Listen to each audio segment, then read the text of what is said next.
I've never done a 24-hour readathon before and I really, really want to. So I'm just gonna try it now and see if I ever do it ever again for the rest of forever.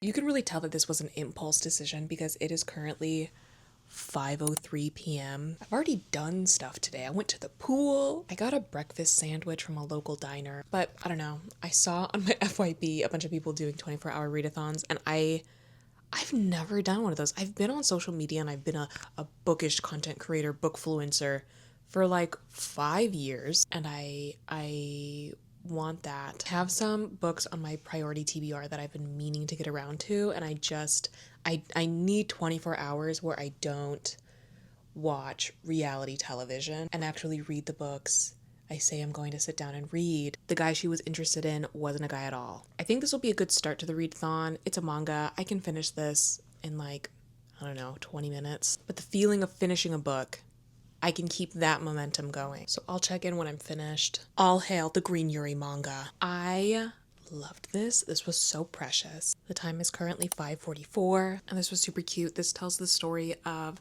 this girl who's kind of like a popular, trendy, described as being a flashy girl at her high school. And she has a crush on this mysterious, stylish boy at this music store that she likes to frequent. And they bond over their shared music taste because this guy is the only person that she can really talk to about the kind of music she likes. It's Western rock music, and she cannot find any friend in her personal life that she can connect with on that. It's kind of embarrassing for her, actually. But these two bond over it, but what she doesn't know is that this guy is actually a girl that sits next to her in class. A girl that loves to show her true self and her true style when she is out of school. When she's in school, she just chooses to do whatever makes her blend in with the background. These two girls are so nervous around each other in a way that is just so sweet to watch. And it's so funny because the music store that our stylish girl likes to work at is run by her uncle, and her uncle and his friends will just be so overwhelmed with how sweet and cute youth and young love are. Need to get my hands on volume 2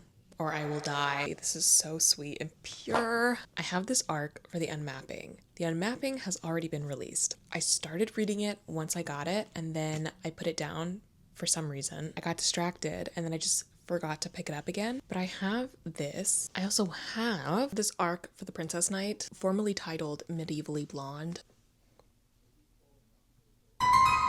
I'm optimistic about the Unmapping. The Princess Knight is the chunkiest of the three, so we'll see if I can finish within the 24 hours, but I can definitely start it. So we'll go in with the Unmapping, which is about a situation in New York where the city keeps changing its own layout, and there's these weird organizations and groups popping up all over the place, and I'm very intrigued. It is currently 7:16 p.m. I'm on page 50 of the Unmapping, but I'm really hungry, so I'm gonna run to grab a burger.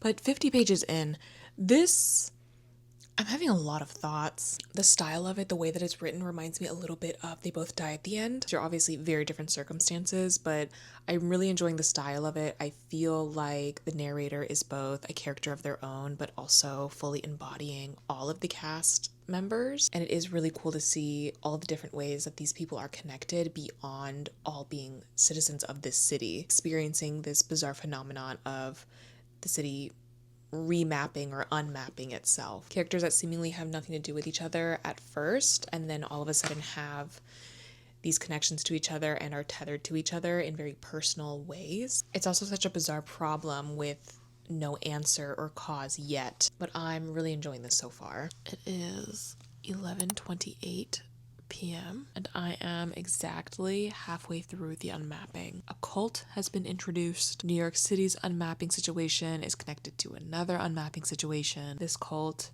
is intrinsically connected to aluminum Christmas tree production. There's a guy that's making me nervous because he has a crush on his coworker. His coworker that has the fiance is the other main character.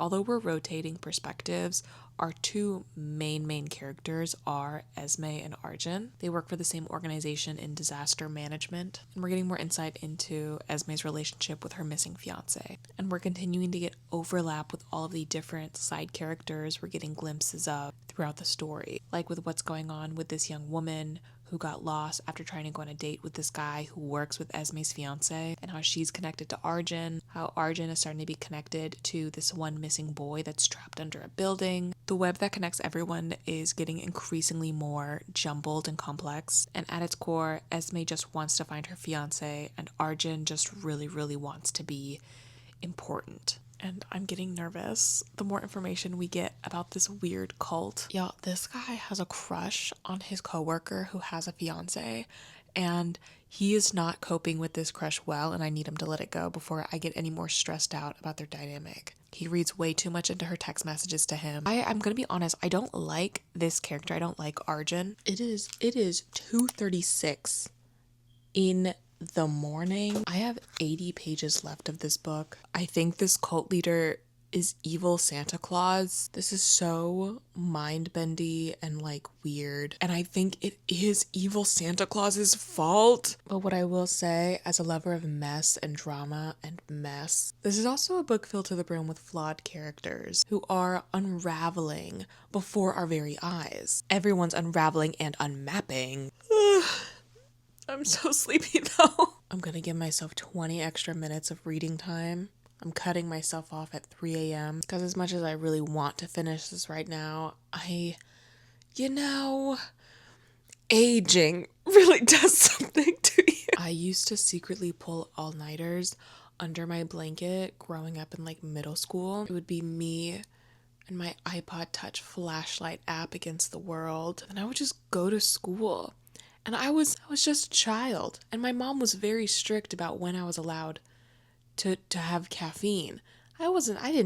She wouldn't let me drink coffee. I was so scared of energy drinks at that age because I thought that I would just die. So I never asked my friends for a sip of their like monsters at lunch. And I'm sitting here and I'm like, genuinely, how did I do that? How was I pulling all-nighters to read books for fun and then just go to school?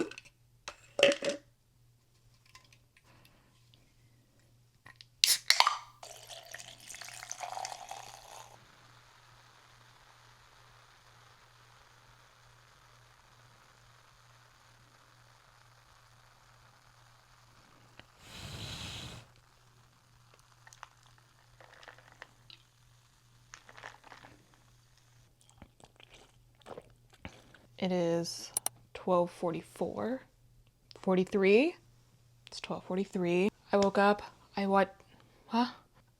I finished the unmapping, I took a shower, I have my thoughts in order. The unmapping was really interesting, and I think a really unique approach to discussing and exploring climate change. How you have this city and really this world of people moving about business as usual, with problems stemming in other parts of the country and other parts of the world that weren't directly happening to them, so they didn't really pay that close attention, not realizing until it was too late that those separate incidents were warnings for what was to come. We see who within these cities are disproportionately affected by these sudden changes and what the price of inaction is. We see how this government inaction births an entire social movement. And we have this really interesting cast of characters, with our central two being co-workers who are friends, who are pretty close, that work for this local government crisis management team organization. One of our main characters, one of our two leads, is Esme. Arjun is our other main character. Arjun really, really wants to be important. He wants to be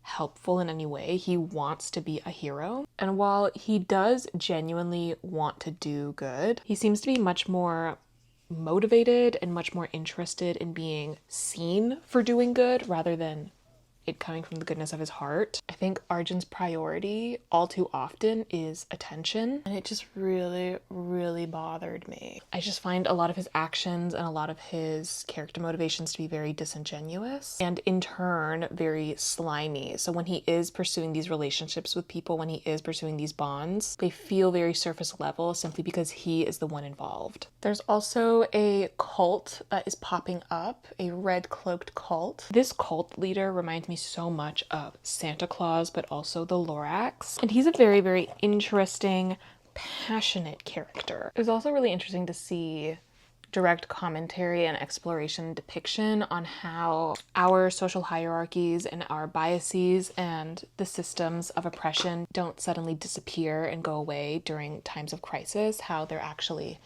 exacerbated, how systems of oppression and bias are highlighted the most during a crisis. I really enjoyed the narrative voice of this book. There's a lot of really distinct, almost quirky personality in the way and the style that this book is written. But this is a mystery and a bizarre solution to try and solve that rotates various perspectives, rotates various priorities, and manages to keep things very, very interesting and engaging all the way through, despite us getting pieces of information slowly, bit by bit. Started with the Green Yuri manga, loved it. Continued with the Unmapping, also really, really liked that. So I think I'm going to keep the whimsy going with The Princess Knight. And we'll see how much I managed to read for, 4 hours? It is now 104. How many pages is this? 492. Okay. I will check back in around page 250. We're just going to round it up to 500 pages. We are at the end of the readathon. It is 5:12, and I did pretty well. I have learned through this experience that when I turn reading into homework, kind of, and actually make it part of a project with a strict deadline, I can lock in and focus a lot better. I ended up reading a little over 2.5 books during this 24-hour readathon. Look how far I got into this. That tiny portion, the smaller piece, that's how much I have left. I've never done a readathon, and I am actually kind of annoyed now that I never have, because I ended up enjoying this a lot more than I was expecting to. When I first said it was sort of out of boredom, and also I was worried that I was going to be so annoyed that I had made this an assignment for myself, that I made reading an assignment for myself, that I was going to lose interest and tap out. But no, and I think what helped this a lot was the fact that I ended up choosing really good books to read. Nothing I've read goes below 4 out of 5 stars. I think if I had chosen a book that I ended up not vibing with or not enjoying, this would have been infinitely more difficult. But this ended up being an unexpectedly really perfect trio. I think it could be pretty cool to dedicate one Saturday a month to a 24-hour readathon. And yeah, this was pretty good. This was a good time to not leave my bedroom for 24 hours.